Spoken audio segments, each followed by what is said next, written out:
Some families leave behind memories.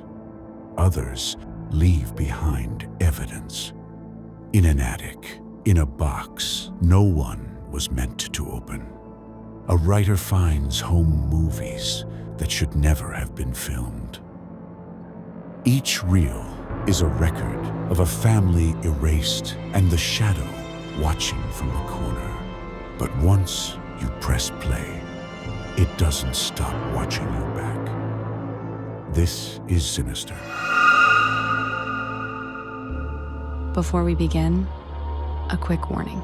Opening Kill is a horror podcast that contains adult language, disturbing themes, and graphic descriptions of violent acts, especially the kills featured in each film. We also dive deep into plot details and character arcs. So if you haven't seen the movie we're covering, expect full spoilers ahead. Listener discretion is strongly advised. Opening Kill, the horror podcast that slices deep into the genre we love. We're talking slashers, supernatural nightmares, creature features, and everything in between. Every episode, we break down a different horror film, from its killer cold open to its blood-soaked finale. We track the body count, analyze the scares, and give credit where it's gruesomely due. From iconic franchises to hidden gems, you'll find them all here. Hosted by filmmaker and horror scholar Brian O'Connor and Michael Duran, lifelong genre fan and scream scene specialist. So sharpen your knives, turn off the lights, and let's get into it. This is Opening Kill.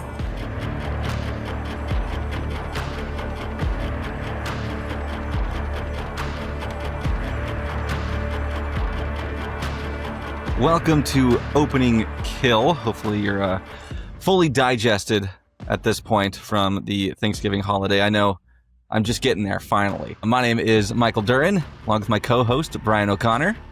Hello, and yeah, I'm sort of digested, I guess. I don't know, it was a very lethargic weekend.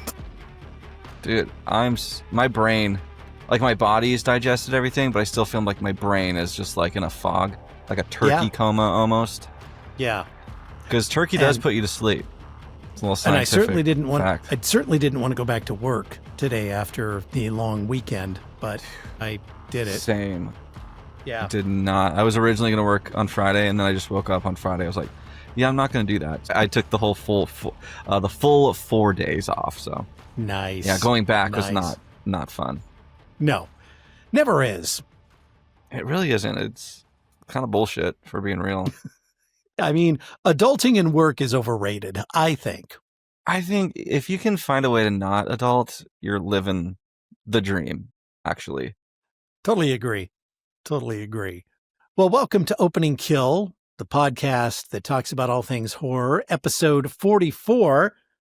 And this week's movie, Sinister. Yes. Which is great. Ethan Hunt and Ethan Hawke. Fucking Ethan Hunt's the goddamn Mission Impossible guy, isn't he? Yes, he is. That's okay. Easy to mix up. I always, no matter how hard I try to beat it into my own head that it's Ethan Hawke, it's always Ethan Hunt to me. It's okay. We have literally no credibility anyway. So, I mean, what the hell? Just the way I like it. We can say anything. Exactly. Thanks to all the new listeners who have joined us over the past week. And of course, on YouTube as well. Our YouTube channel continues to grow. So subscribe to us there. You can see the video version of this podcast. Maybe next week, because we're still having issues with the Black Friday episode. Hey, the Black Friday episode wanted to take a long weekend too. It's just taking its time. It's a holiday film, and it wanted to take a holiday. So yeah, the audio's out there if you want to listen to it, but the video version will be out there as well. Hopefully it's out there by now. I don't know. Hopefully, we'll see. So I didn't actually watch anything new. I rewatched a horror film that I watched years and years ago. The original The Haunting from 1963. Oh, shit. Like old. Old school. Very solid. I liked it better than the remakes that have been out, especially the Catherine Zeta-Jones, Owen Wilson version, which was all right. But the original, there's something about it. I know you're not really like into the old horror films, but Yeah. This one was pretty entertaining. That's one that's it's based off the book, The Haunting of Hell House, right? Hell I think it's House. Hell House. Yes. Yeah. Yeah. That's actually one of the first like horror novels that I read. It kind of kicked off my love of like horror in book form. So I really like the book. I still have not actually watched either versions, even though I do love Owen Wilson. He's great in Cars, Lightning McQueen.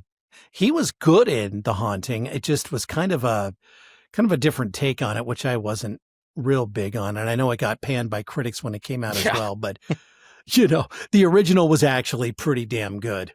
I'll probably at some point watch both, I would say, because I have heard enough good things about the original that I should probably at least give it a try. Mm-hmm. But yeah, if you haven't read the book, I recommend it. Have you? Yes, I own the book, and nice. I actually watched the movies first, and then because of the movies, I got the book, and the book was pretty cool. I really enjoyed the book.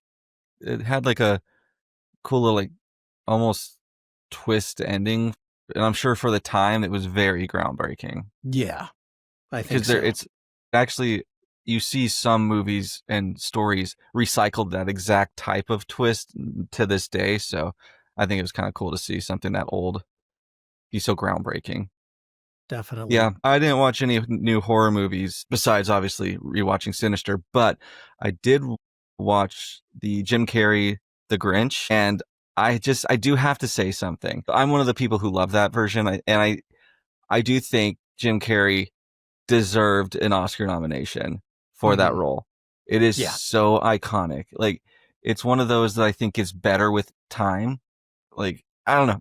It's so funny. It's so original. I think his take on it is fantastic. So that's all I watched was The Grinch. But as I was watching, I was looking at Hannah. I'm like, this is like, he's really good in this. Like, it's kind of crazy how good he is in that.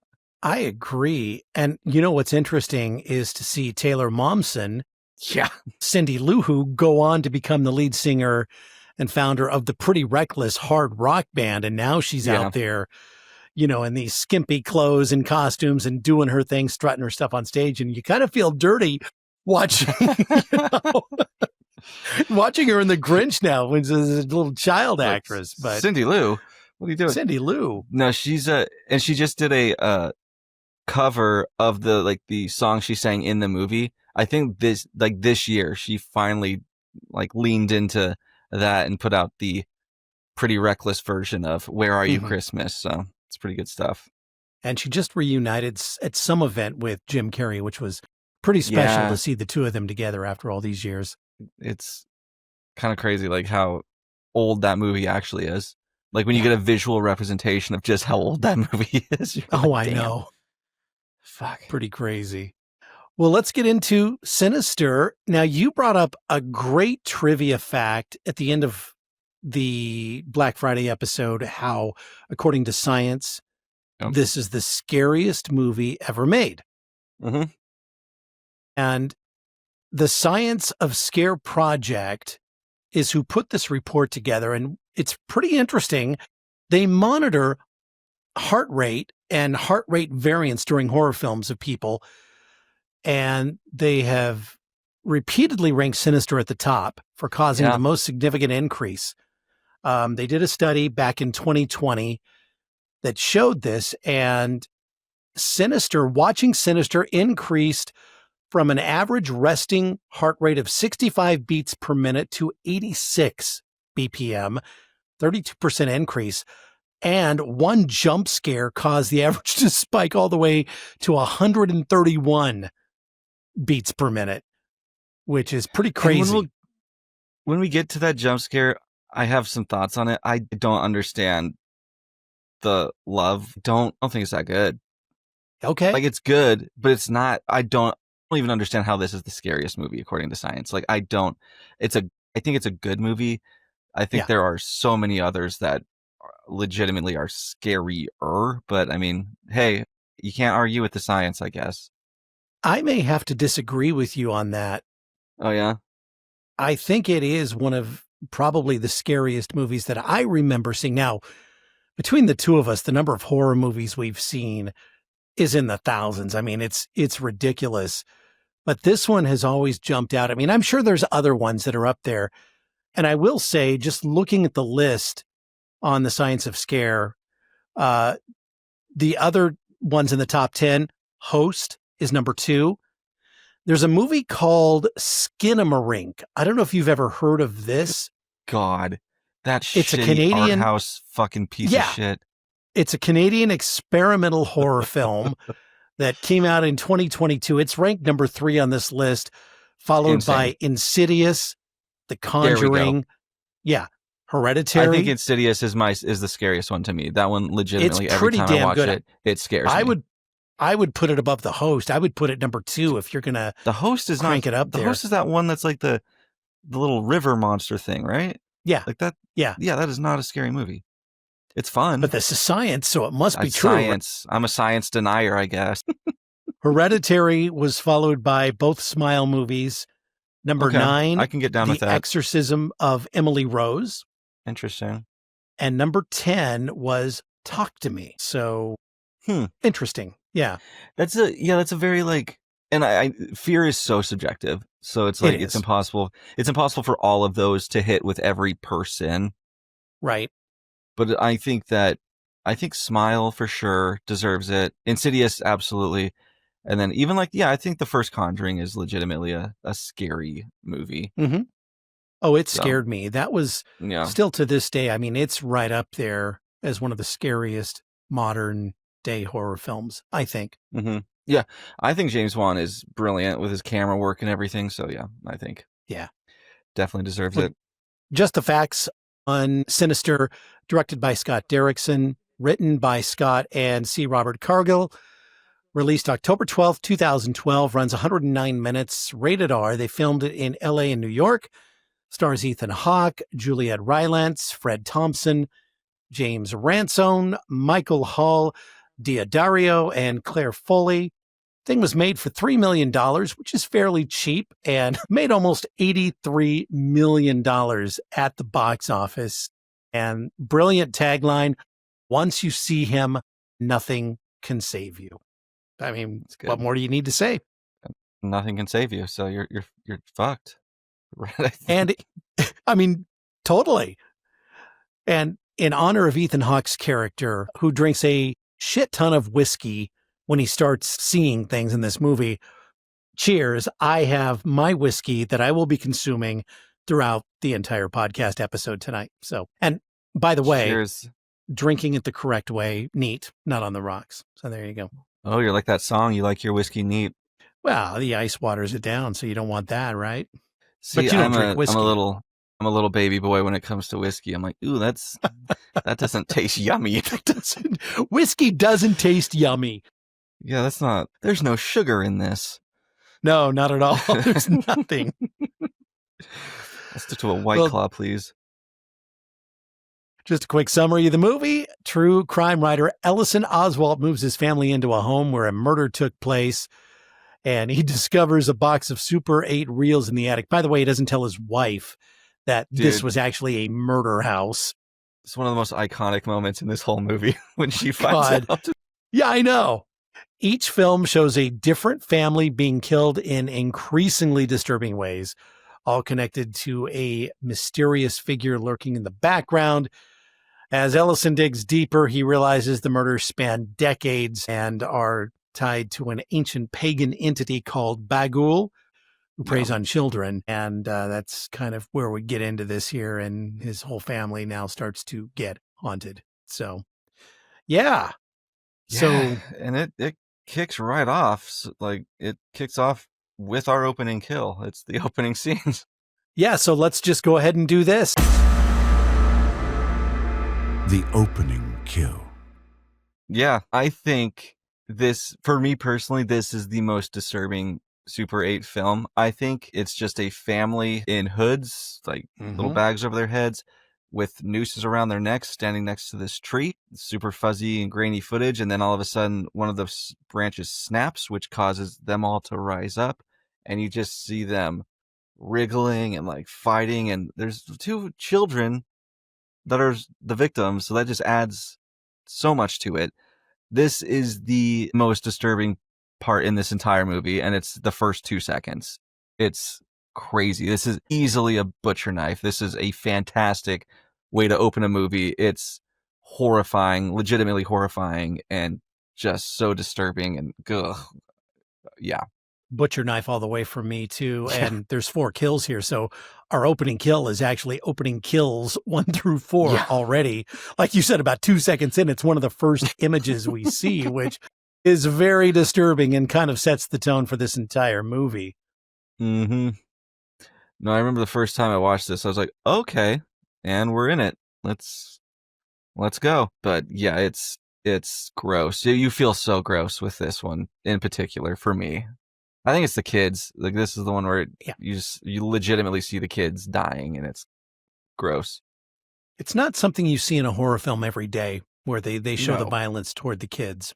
No, like, especially something like this where it just lingers too. Like, it's kind of crazy. Yeah, and his wife, Tracy, and their children, Trevor, who is 12, and little Ashley, who is 7, they are unaware that they are in a murder house. So apparently what he does, he's a true crime writer, and he goes to the different communities where these crimes have been committed. They're still kind of, I guess, cold cases where one of the children from each of these families that suffer this just go missing. They're not part of the ones that are dead. Right. And he, in some novels, has blamed the police departments for not investigating them properly.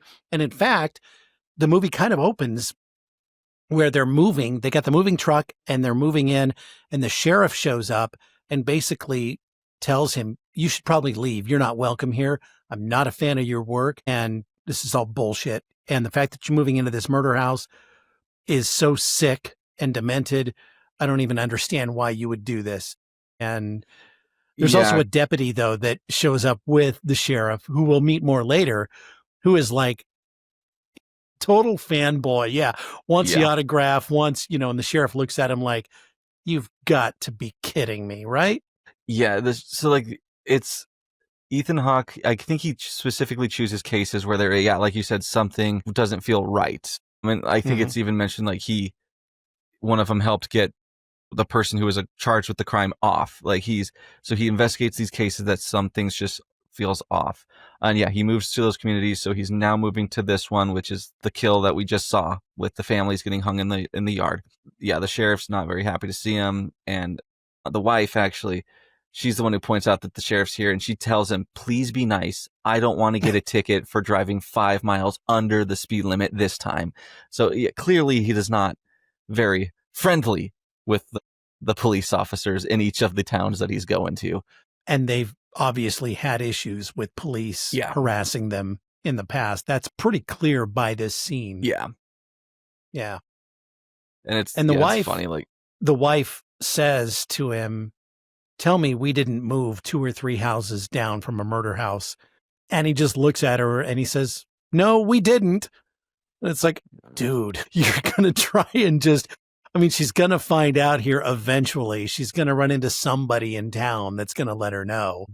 Yeah, technicalities on wordplay is only going to get you so far, dude. Like, this is kind of a big deal.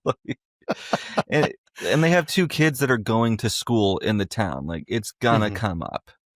But he's just like, I don't understand.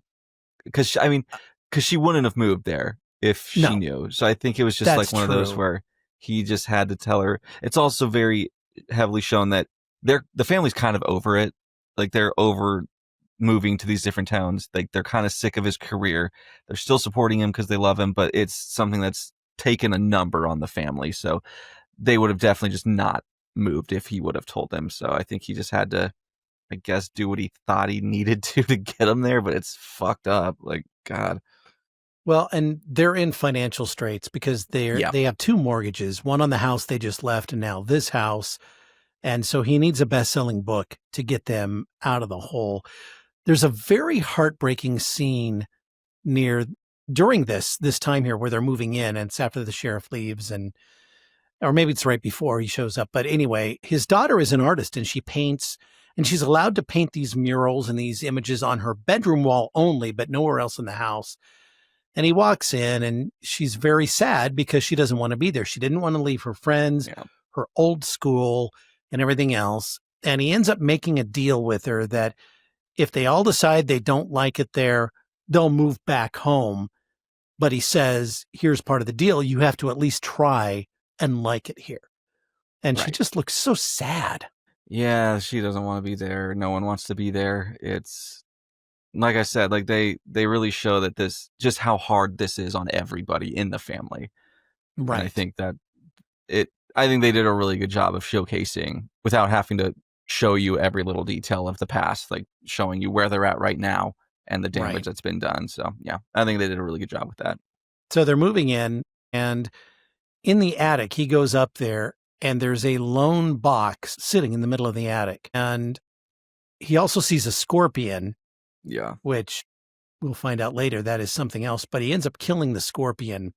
And he also finds a film projector, and in this box, several reels of these movies. They're labeled as home movies.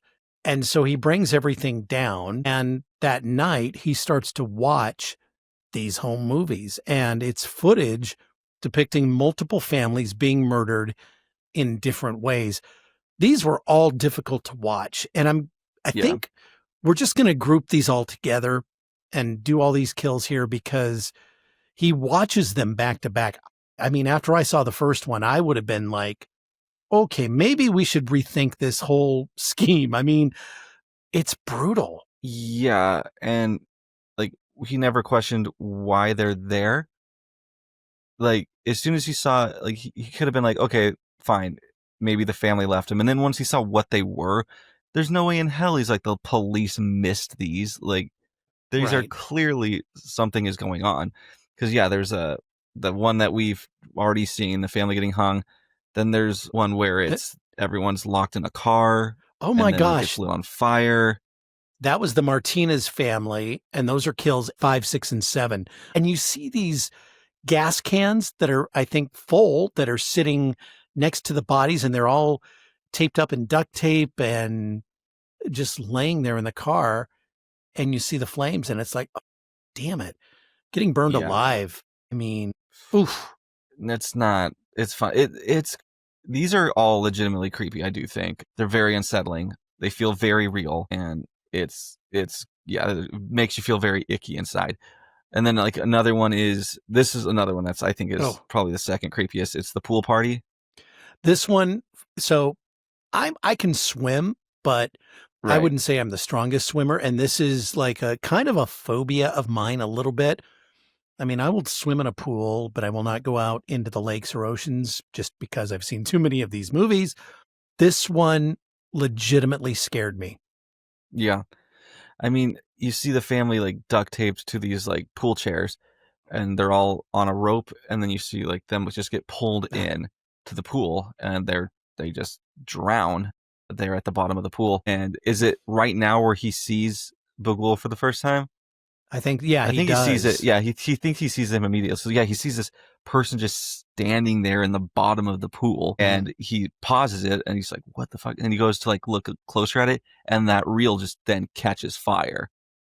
Yeah, because he then has to run back, and he stops it. So that one frame is just getting heated by the lamp on the projector, and it goes up, and that's when he decides to digitize these reels so that he can re-edit them and try and get them back together. But this swimming pool scene gave me severe anxiety. There were 4 of them, kills 8, 9, 10, 11. And just watching, and and to think if you're like the 4th one and you know what's going on, the other 3 before you are being pulled in one by one, and you know that you're about to die in one of the most horrible ways possible. Man, I mean, that's just brutal.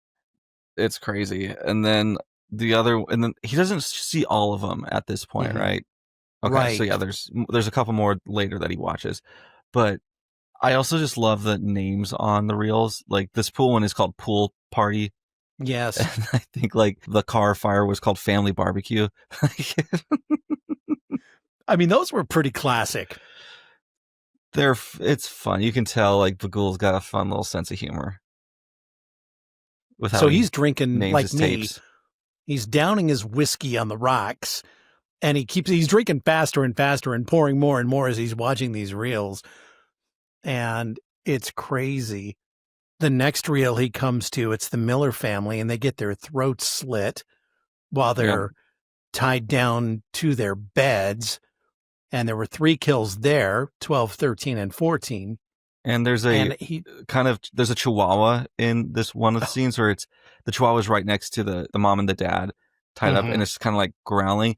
Fun fact, that chihuahua was Shia LaBeouf's dog in Transformers. Oh, really? He played Mojo in that movie. Who would have thunk? So quite the superstar, really. He started Right? a Michael Bay movie. And now into this. Yeah. And now he's in Sinister. Yeah, this one felt like almost like crimes that actually happen. Like you feel like this felt very like Amity almost. Yes. Like it's very unsettling. But yeah, he does eventually, like after watching these, he does call the cops, but then he just doesn't actually report it. They answer, they're like, "What's your emergency?" And he just decides, you know what? I'm gonna keep these for myself. Which is an insane choice because you're in possession of snuff films, sir. Well, and what's interesting, his call gets forwarded through, and then he just hangs up on the dispatcher. No one calls him back or shows up. Right. Which they should have, because that's normally what happens. If your phone line goes dead, they will call back and dispatch an officer to the scene. So they kind of blew the continuity there, but whatever. You're right. Right. Yeah. And then he also notices a symbol that is throughout the other ones. So he's kind of starting to make little connections between each of these tapes, and he's got his board going where he's got like all the like that classic string attached to pictures situation. So his investigation is very far along at this point. Well, we should talk about the last family that he sees, the Luzio family, where we only see one of the deaths here. The mom gets run over by a lawnmower, and then the father and daughter are seen in body bags. So there's kills 15, 16, and 17. And I'm assuming this is the jump scare that is like everyone says is crazy. Because it's just you see the lawnmower, like the camera's just pointed at the lawnmower, just going along the lawn. And then all of a sudden there's a person's head there that it just runs over. And fun fact, Ethan Hawke didn't see any of these beforehand. So his reaction to that one where he goes like, "Whoa!" That was his authentic reaction to seeing that for the first time. Oh, I didn't know that. Yeah. That's pretty cool. Yeah. That's a fun little tidbit there. And I mean, it is jarring. It's very just suddenly there, but it didn't make me jump. It's not because I'm like some macho guy. It's just, I don't know. I don't think it's as good as everyone says it is. Like, this is one where people are like, this is like one of the greatest jump scares of all time. And I'm like, it's good. I don't know about that. It is good, but is it the best of all time? I don't know. Yeah, I don't think it's the best of all time.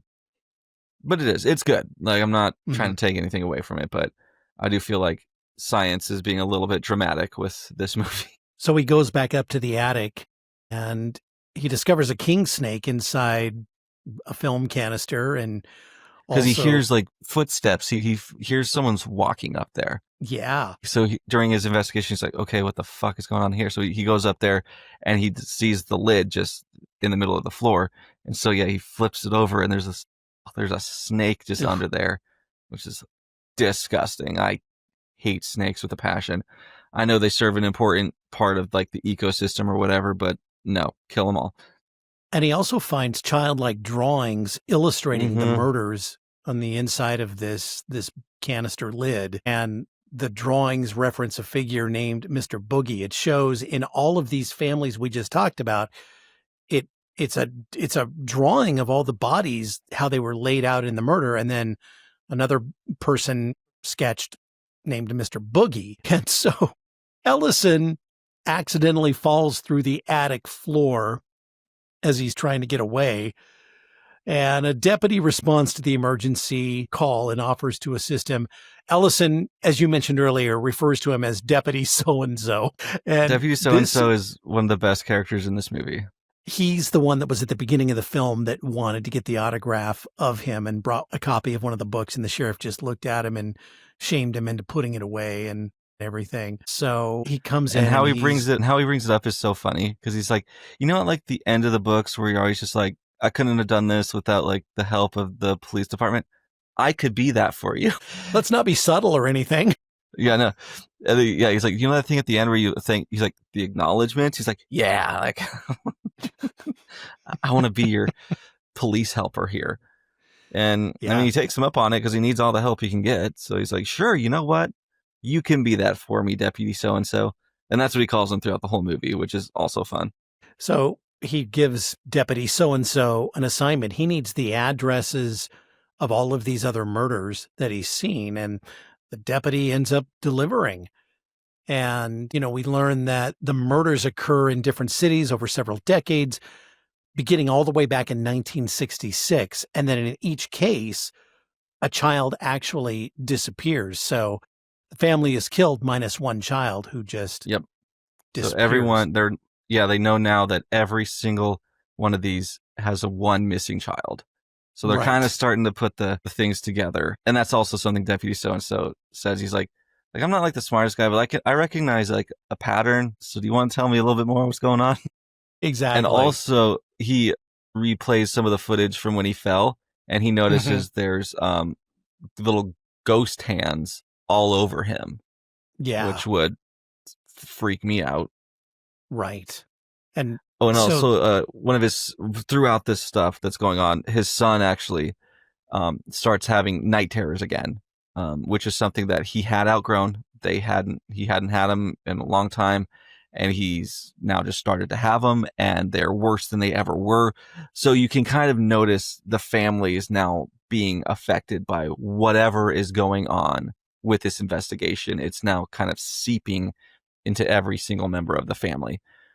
Because the son was also got in trouble for, did he draw a picture? He drew the picture at school of people getting hung in the backyard. Right. And then the daughter has also started to like draw some stuff. She draws something pretty big later on, but everyone's kind of just, everyone's being weird and acting out in public. And the mom is just like, something's wrong. Like, this is not the, something's going on. What aren't you telling me? And he's still just playing dumb, not sharing that they're moved into the murder house. Oh, man, and the fact that he's been able to get away with this fact for so long is pretty amazing. Dude, but it's kind of impressive that it went on for as long as it did. What would Hannah do to you if you were in his situation and she found out you had moved you and your family? Same thing. You have a son and a daughter, so you move into a murder house. I think you would be murdered, actually. I would be, the next victim. You would see me up in the tree dangling. You think she'd be that nice about it? Yeah, no, I would get off easy if that's all that happened. No, like that, the fact that, he's absolutely insane for doing this. I can't, as a husband or and a father, I'm like, what the fuck are you doing, dude? Like, this is insane. I understand, like, it also lays out that he needs that one last success. Like, he had one book that went on the bestseller, hasn't really had anything since. So he's like desperate to do one last big book. So clearly trying all he can, but it's just doing stupid shit, dude.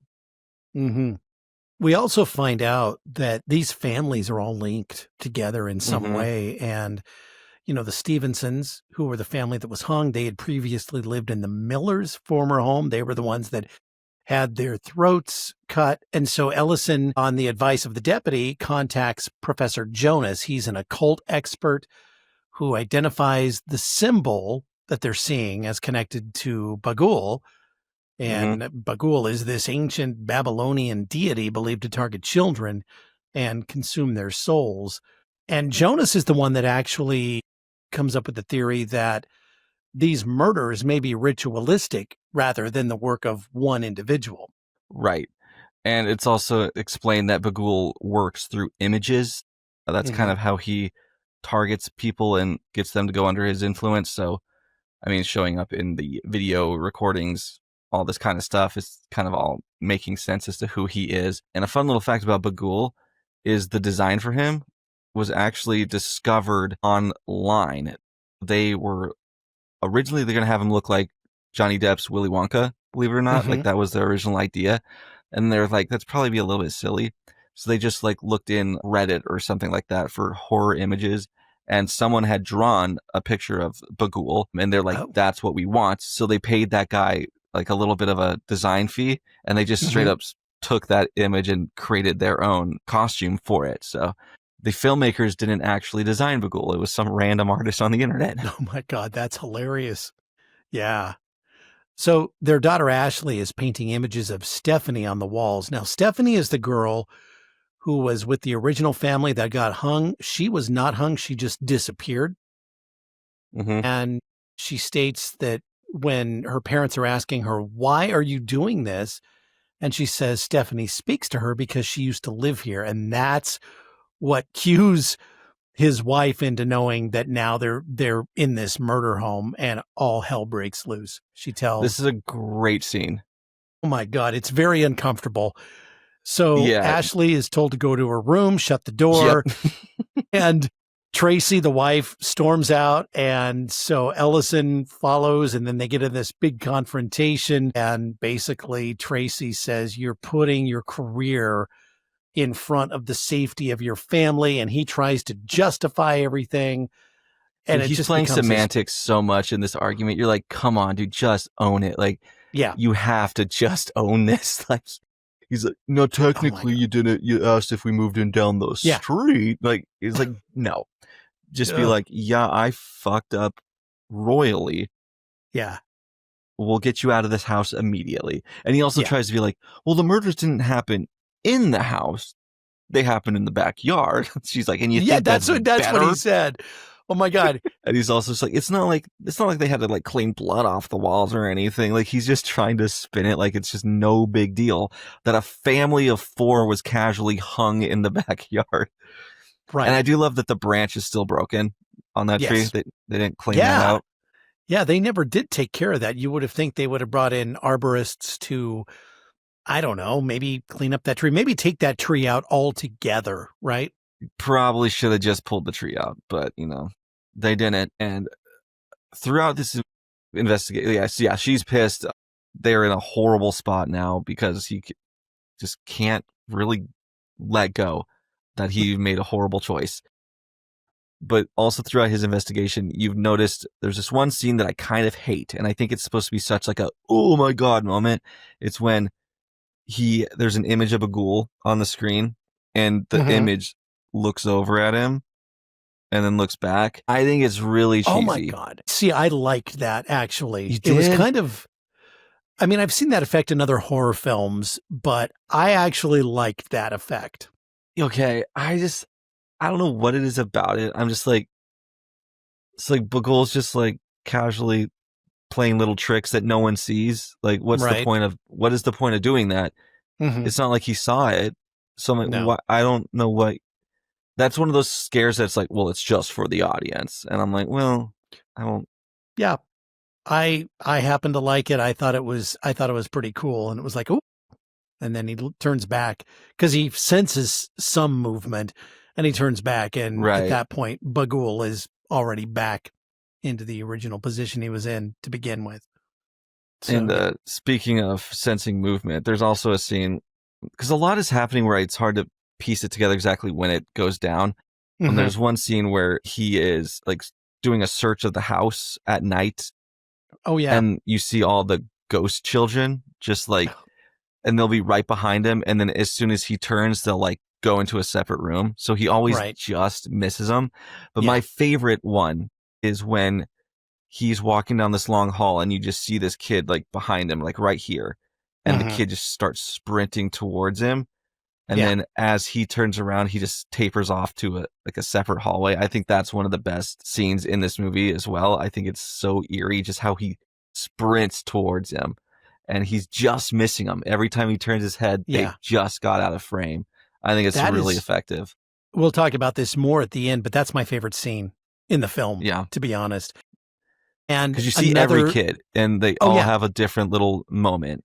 Well, and there's also scenes where because one of the conditions his wife has given him, and this is before they got into this big argument when she finds out what the house really is. She says, you absolutely have to keep your office door locked. I don't want the kids wandering in there to see any of this shit that you've got on the wall with your string connecting all of the different pictures and all this. And he's got the projector set up in there. And so he locks the door, but there are 2 or 3 scenes where he walks in and the projector is rolling. Yep. And one of them, all of the kids are sitting there watching these movies. And that was pretty damn creepy. Yeah. And it's kind of crazy because one of them, this kid's just like creeping up on like a dresser or something. So her face is like right next to his when he's looking around, and he just doesn't see her. And they're all kind of like, their faces all look like a little bit like zombified almost, like something's off with them. They don't look fully human. And I think this is the scene where after he's done like looking through the whole house, he goes up to the attic and he sees all of them up there watching tape.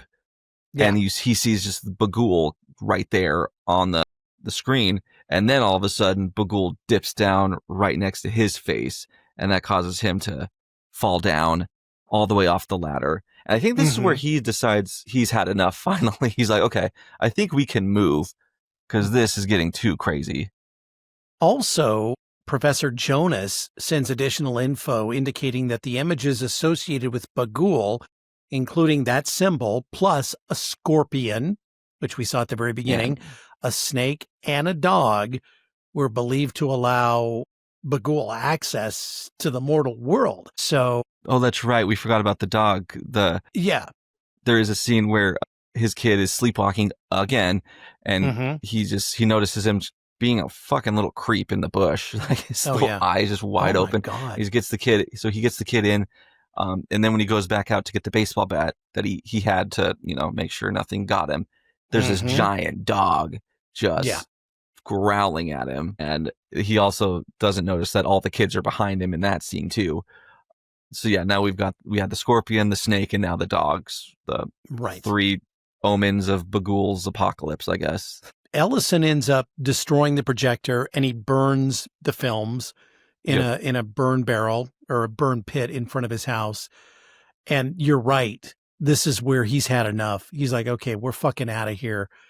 And so they end up moving back to their previous house, but they're not out of the woods here yet because Ellison discovers that the projector and the reels intact have reappeared in the attic of the house they just moved back to, along with a new film, which is labeled Extended Cut Endings. And this was like, oh shit. And I don't think either one of us for a second thought that because they were moving back to their old house that this was over. I mean, you knew that this was going to follow them. Obviously something is amiss, but when he plays this extended cut, we see who is killing everybody, and it's the little kids. So again, and I think it's the hanging one that's the most eerie. You see this little girl climb out of the tree, and then she just starts hanging on her dad's limbs, and like it's a little swing set. Gross. And then she just walks up to the camera and then it goes through all of them. And at the end of every single one of them, a new kid comes up and to the screen. I actually just got goosebumps talking about that one. This is very creepy. Whenever kids do like evil shit, it's unsettling. So Stephanie is, it was almost like when I first saw it and she's pulling on, I would assume it's her dad. I don't know who it was. You can't see because they have masks or their heads are masked, but it was almost like she was pulling on him to make sure that he was dead. I mean, that was so creepy. And then, all these kids go through that and it's like, damn. Yeah. Don't like that. That's gross. And then, he gets a call from the deputy that he ignores at first, and then he eventually picks up, and the deputy's kind of like, the fact that you left you kind of just fast tracked whatever bad thing is going to happen, because in every single instance, the next family lived in the previous family's house and then moved away. And that is when the actual murder happened. So the fact that you've then left and moved to your old house again, you've kind of just fast tracked whatever's going to happen to you. And he says, like, you've put a target on your family's back. Like, it's watch out, basically. There's nothing you can do to avoid it. You've already started, all of these things in motion. And now it's just like, okay, you got to try and find a way to ride it out. But, yeah. And like after the phone call, he's kind of just sitting there just drinking more whiskey, I'm assuming. And you kind of notice No, it was his coffee. This was his coffee. This is coffee. Right. It's coffee. And it's a big point of the movie that his coffee is very specific. It has to be, he takes it very seriously, his coffee order. His daughter Ashley brings him the coffee. And there's a little note that says like, love you, good night, daddy, or something along those lines. Yeah. Yep, good night, daddy. And you can tell he's getting very sleepy. And eventually he just passes out on the floor and starts foaming. And in the background, you see the little bastard herself just ready to slaughter everybody. She's got an axe. She's dragging an axe with her, Michael. She's got an axe. Yeah, it's bigger than her. And you see that everyone else is tied up, and she tells the dad that she does like the super cut of the movie better. So she's like, good job editing it all together. I like the longer version better. And she picks up the little Super 8 camera. It's so like random to you. You're like, okay. He's like, I think technically Bughuul edited all that together, but sure, give it the credit to the dad. And so she picks up the camera, sets it down, and you just see Ethan Hawke's like looking up at her, just knowing like, fuck, like my kid's gonna kill me. And that's got to be the most insane feeling to feel. I can't even wrap my head around that. And then it just kind of like cuts. And this movie actually really isn't that violent. I know we've said a lot of really violent stuff. Very little blood in this movie. You don't really see the violence itself. It's more implied, and you see the aftermath, certainly. But we've definitely seen some very bloodthirsty movies where that's all you see is the blood and it just goes on. This was done a lot differently, a lot more subtly, but you still understand what happens. And so they were actually shooting for PG-13. And it kind of was like the Conjuring situation where it gets R just for being disturbing. Right. Where it's like the content technically isn't R-rated, but the feelings it gives you is R-rated, I guess. So, yep, it got that R rating. The final kills here are 18, 19, and 20, and that's mom, dad, and the brother who she takes an axe to. And she also draws their bodies on this film canister lid. Yep. And then you see Bughuul taking Ashley, and he enters the film with her, and Ashley's film is added to the collection in the attic, and its title is House Painting 12, as in 2012, which is when this movie came out.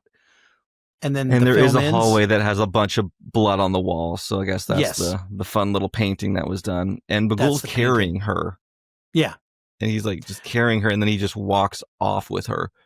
And then another jump scare. The very last thing you see, the film ends with an image of Bughuul appearing suddenly back on the screen right before the credits roll. Yeah. So then that's the film. So final kill count. I have a question for you real quick before we do all this. Sure. What is your opinion on Bughuul's design?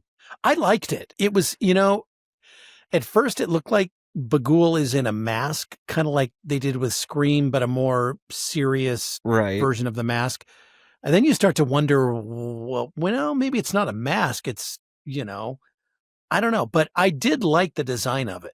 See, I like his face. I really like that because you're right. It sometimes feels like a mask, but then like there'll be parts that you see it where it's very organic. Like it's a very effective face to this creature. I hate that he's in a suit. I don't understand why he's in a suit. Yeah. That does really thoroughly bug me. Yeah. Homie's in a tuxedo and I don't understand why. That I think I would have preferred him just be like naked, almost like, I don't know, like almost like a white featureless body. Like that would have been great. That would have been scarier. Yeah, I don't like the suit at all. That kills the design for me personally. I don't know, maybe Bughuul had like a charity event to go to after he got done with his Maybe. killing or something. Don't know. I mean, it could be. Like, look, maybe he just likes to be. He's like Barney from How I Met Your Mother. He's always got to suit up with everything he That could does. be. But I that aspect just felt so weird. I'm like, why is he in his fucking suit? He's a demon. That is a good point. I never really thought about that, but I think like you, if he had just been this, I don't know, this kind of body without this featureless body type of thing with Yeah. that mask face, that would have probably worked better. But yeah, and there's no reason why he should be in a suit. There's no explanation. There's no anything about that. Right. Like, I don't think there's any nightclubs in hell. Or I don't know. Maybe there is. Maybe there is, but I don't think he was going there. It seems like he's just off to his next murder house. Yeah, I don't think he's actually spending too much time in hell itself. So yeah, I don't understand it, but that is one thing that I thoroughly hate about the design because it could have been so good. So the final kill count ended up being 20. Now that does not include the abducted children. And because it's kind of not real clear if they're dead or if they're dead, but they're still living in some other dimension here, right? Yeah. I don't know entirely what's going on with them as far as their level of aliveness, but yeah, totally. They're more alive than their parents, I can tell you that much. Oh God, yeah, they are for sure. Who was your favorite character?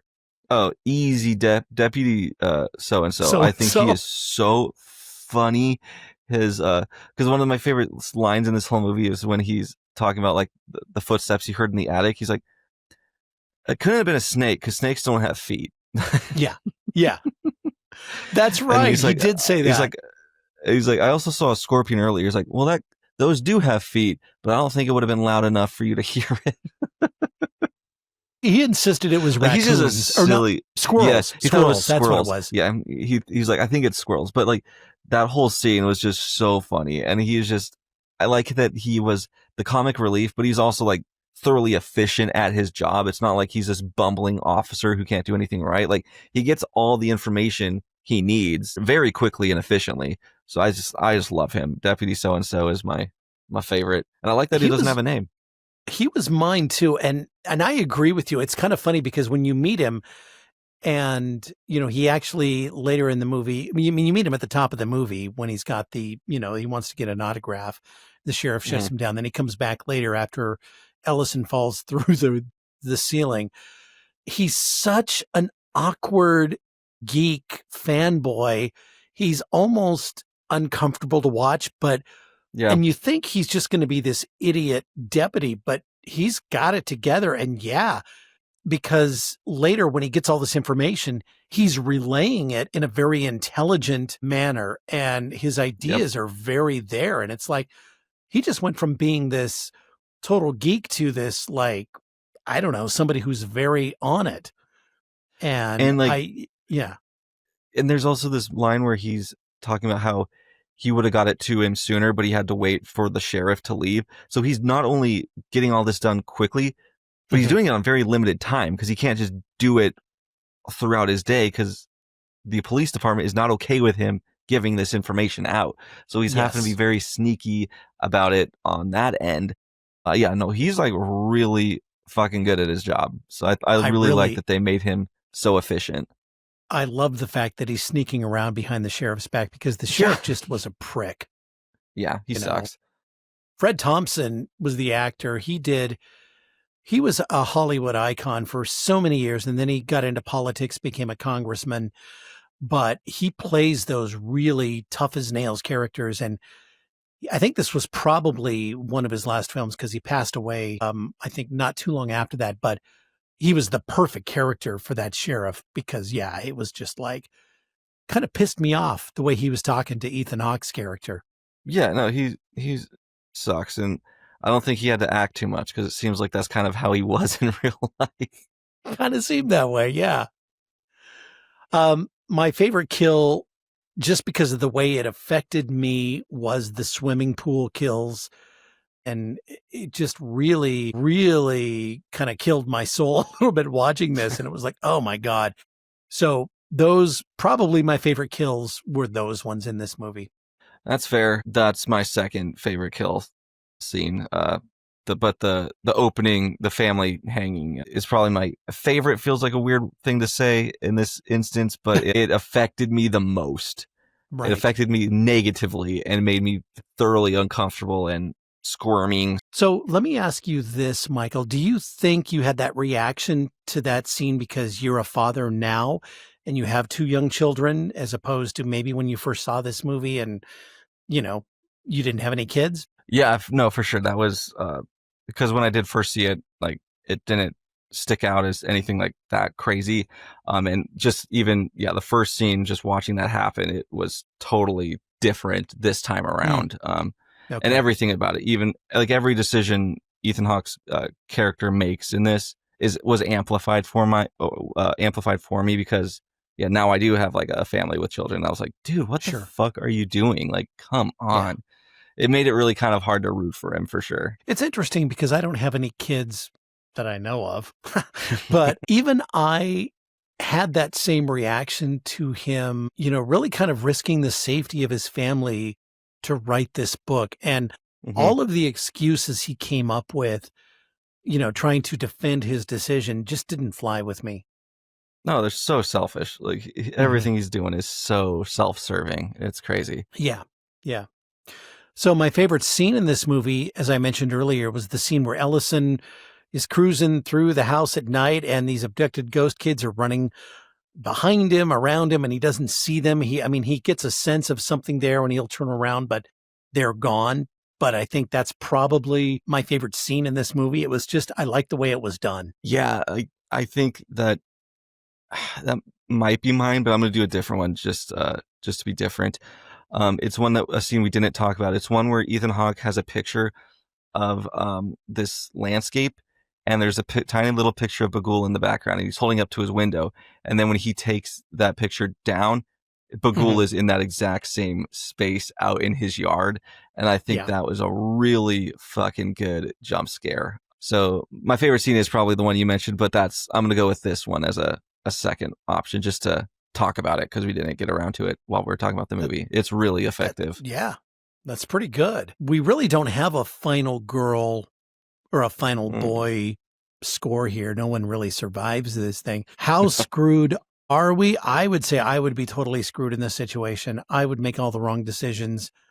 I don't think I would be able to get out of this alive. I mean, I don't think you can really. It's one of those where, you're dealing with a demon and you don't really, there's nothing you can do to fight against him. So, I think I'm screwed. Everyone, if they're in this situation, is totally screwed. Yeah.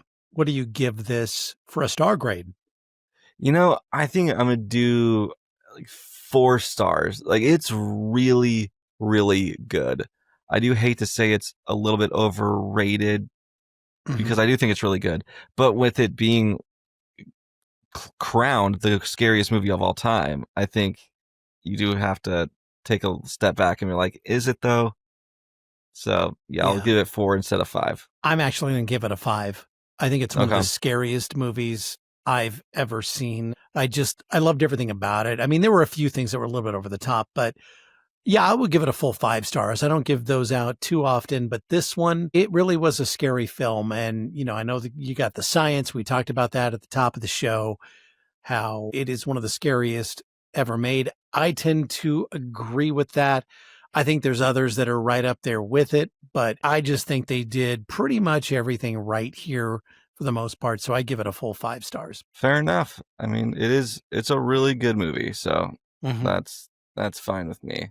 Coming up, we have the Scare preview. Michael and I will preview some films we're excited about. But first, much love to our good friend Courtney and the Jaunty Haunts podcast. Yes, every single week she is discussing a new crazy story from her just life that she deals with on the day-to-day basis of seeing ghosts. It was a secret she kept for 30 years and finally has decided to share it with the world, and she's invited other people who have similar abilities onto the show to talk about their experiences. It's just a really cool show. So if you're into anything paranormal, Jonty Hans has really got you covered. She had your wife Hannah on for a couple of episodes, and Hannah shared some really cool stories. We should have her on this podcast one of these days.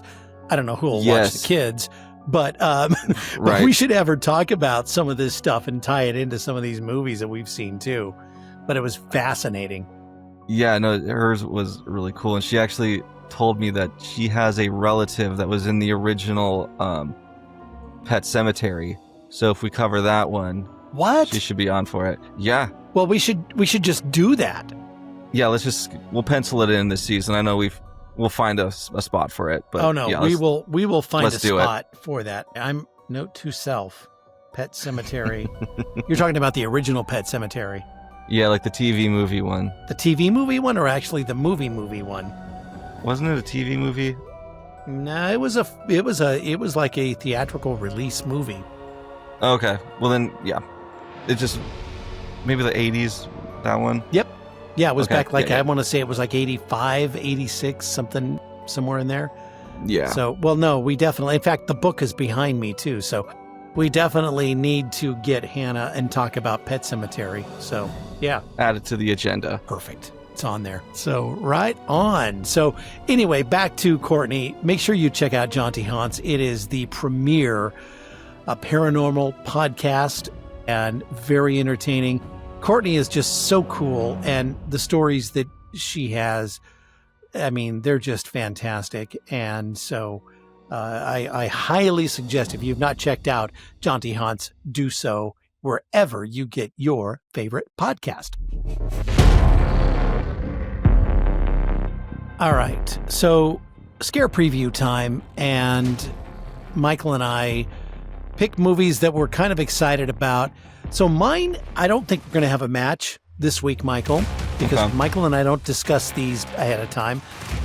Mine actually just came out a couple of days ago, but I'm still kind of sneaking it into this.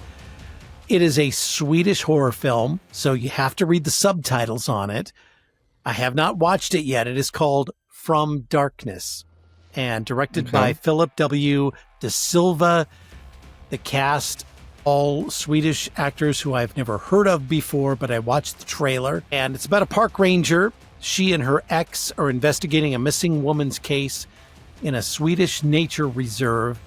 They explore haunted caves, they face their past, and uncover dark secrets while battling a mythical creature. As I said, it came out just a few days ago, this past Tuesday. It is called From Darkness, and I'm very excited to watch it. Not a theatrical movie, it's on video on demand, so I'll be pulling that up here and watching it very, very soon. But it looks really good.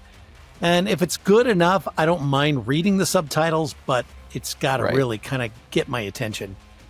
No, for sure. I mean, I always am down for a creature features. I'll check that one out. Speaking of creature, there's a creature in my movie. It is the upcoming remake of The Mummy. And this one is going to be done by Lee Cronin. He just did Evil Dead Rise. So if you like that one, I thoroughly did. I'm excited for his take on The Mummy. Mm-hmm. It's part of Blumhouse's like rebooting of all of these Universal horror movies. They've done The Wolfman already, Invisible Man, and now they're tackling The Mummy, and I cannot wait. I love all of these reboots. I even like The Wolfman. I know most people didn't, but I enjoyed it. I did. I liked it too. I thought it was fun. So, and this one, just based off his previous work, it's going to be gnarly. So I cannot wait. It is coming out April 17th. So yes, The Mummy. So not too long to wait. Nope. Just around the corner. All right. Well, thank you for listening and or watching episode 44 as we covered Sinister.